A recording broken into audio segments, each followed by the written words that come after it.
Hi guys! Welcome back to my YouTube channel. So for today's video, ito na nga po ang gender reveal at sobrang na-excite akong i-share sa inyo to. Matagal ko nang pinipigilan yung sarili ko. May times na mutik na akong madulas kung ano yung gender ng baby. Pero ito na nga, i-share ko na sa inyo. Huwag nyo muna i-skip yung video. Huwag kayong mangdaya. Panoorin nyo muna from start to finish, okay? At actually, yung reason din kung bakit ginawa ko tong intro na to, kasi dapat wala ng intro to, diretso na dapat sa gender reveal.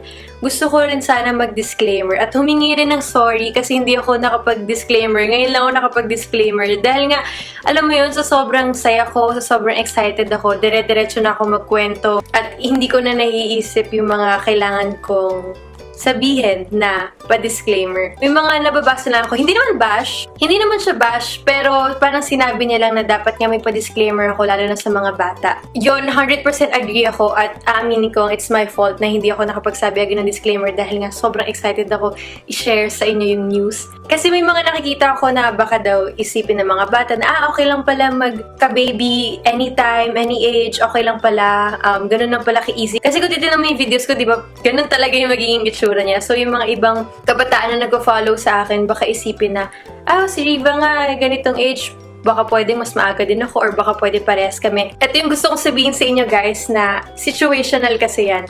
Kaya ako super happy at yung mga tao na nakapaligid sa akin dahil kami ni Vern, stable kami parehas at kampante kami na maalagaan namin yung baby. Unang-una dahil sa mga taong nakapaligid din sa amin. Hindi naman din namin kaya na kaming dalawa lang muna yon. Super number one talaga yun. Kasi kung hindi naman okay yung family ng both sides, for sure, hindi rin ako ganito magkwento sa inyo ng with excitement kasi iba pa rin yung may blessing ng family. So kami, able kami, and then parehas kami may work ni Vern. So huwag niyong iisipin na, anytime pwede na mag-baby kasi baka nakikita niyo lang yung positive sides ng pagkakaroon ng anak. Alam namin na may mga struggles pa kaming pagdadaanan, pero kasi kami, confident kami na malalagpasan namin yun dahil sa mga support system namin at syempre sa capabilities din namin ni Vern as a couple. So huwag niyong iisipin na kung kailan lang maisipan mag-baby, go na agad yan, no? Tsaka sa side ko naman, sure kasi din ako na si Vern yung gusto ko makasama in the future. So yun yung mga kailangan yung isipin. Syempre nga, yung fear ko, baka isipin nyo na,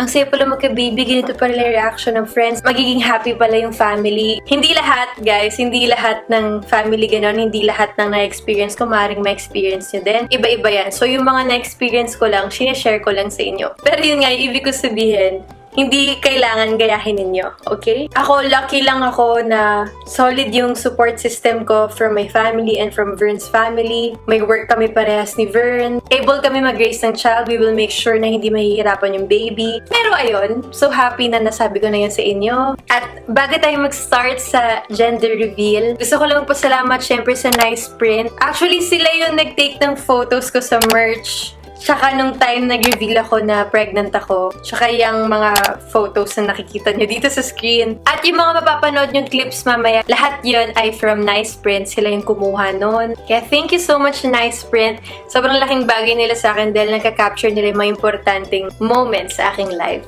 Thank you din sa Donalicious and sa Party Monsters. Sa Donalicious for the cake, sa kanya ako nagpapagawa ng mga customized na cake. Na pag nabigyan ko ng picture, sobrang gayang-gaya niya talaga. At sa Party Monsters naman, dun sa mismong gender reveal na setup sa court. So, ayan, alam ko may mga nag-aantay na ng gender reveal. Baka nabubuisita kayo dahil ang dal-dal-dal ko na dito. So, ayun, i-start na natin yung gender reveal. By the way, yung gender reveal, ginanap siya sa bahay ni Vern dahil nga, yung theme is basketball. Kasi naman mag-rent pa ako ng court. Syempre, may court naman sila Vern sa bahay nila. So, doon na lang namin sinelebrate. At don't worry, nagpa-antigen po lahat ng umaten. So, ayun, start na tayo sa video. Dahil ko sinasabi, feeling ko hinakabangan yun yung gender.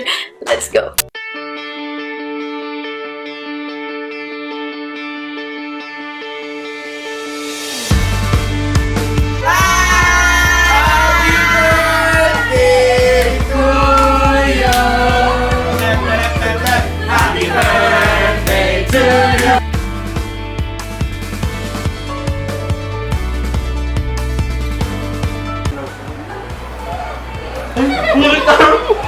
Ay po! Ano na lang po namin?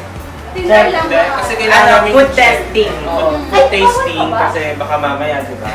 Para kay Liva, pinoprotektahan namin sa Liva. Kami na mga sacrifice para sa ibang kakain. Ano bang concert? Ito naman siya.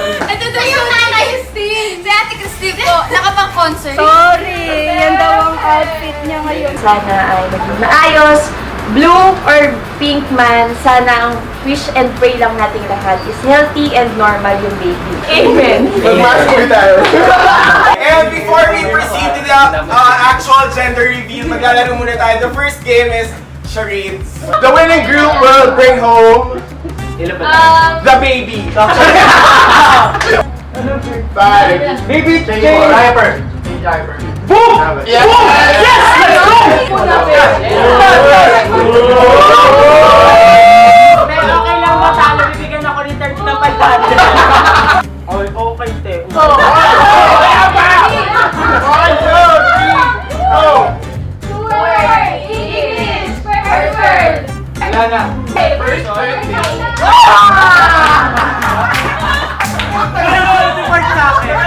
Wala sumusupport sa akin. Ilang seconds ako.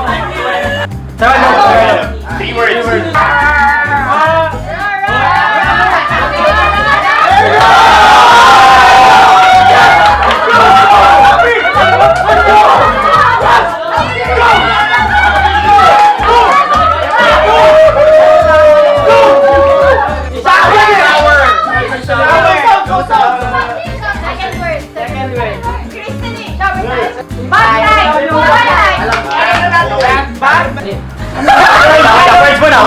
English, ano?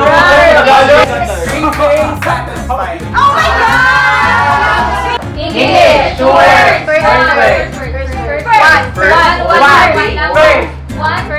RIP, that's it.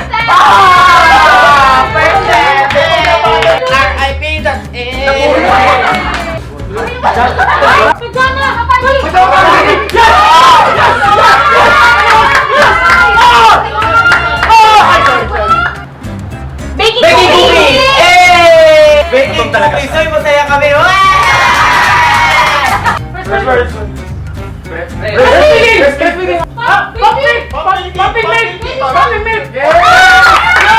Childhood or baby games. First word! First word.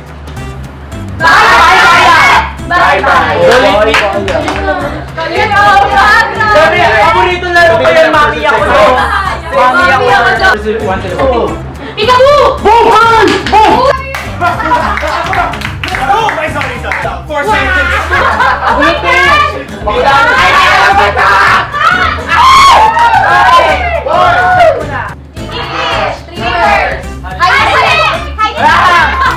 Bilis! Bilis! Three words. English! Tic-tac-toe! Ay! Oh! Tagalog! 2 words! Oh, luksong ba? English! Two words. First word. One word. Sak, ano? Sakay. One word! English! Galing! Oh! Syllable! Tetris.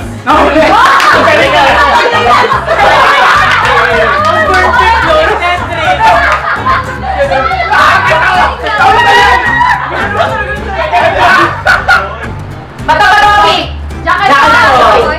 English! Rock, paper, scissors!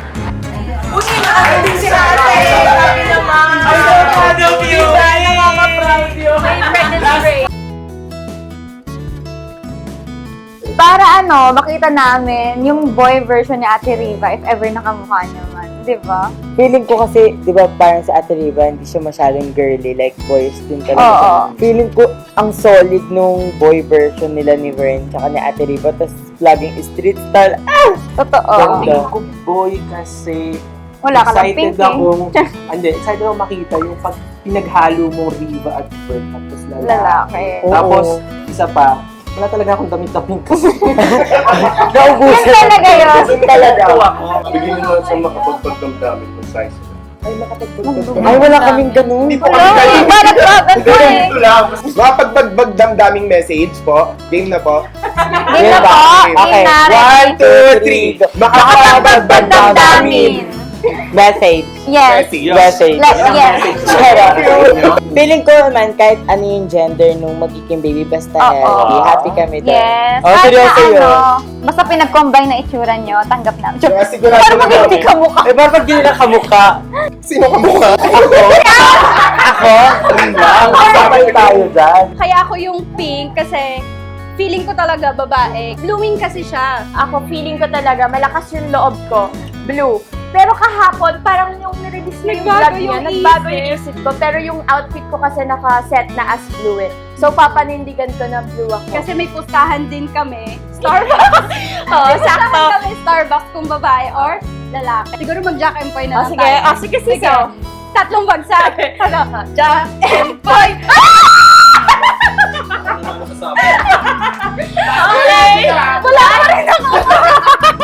Wala, hindi ba yan? Hindi ba yan? Super excited, Rita here. Yes, tita is shaking. Actually, kahit ano naman, kahit girl or boy, tanggap namin. Basta kamukha namin.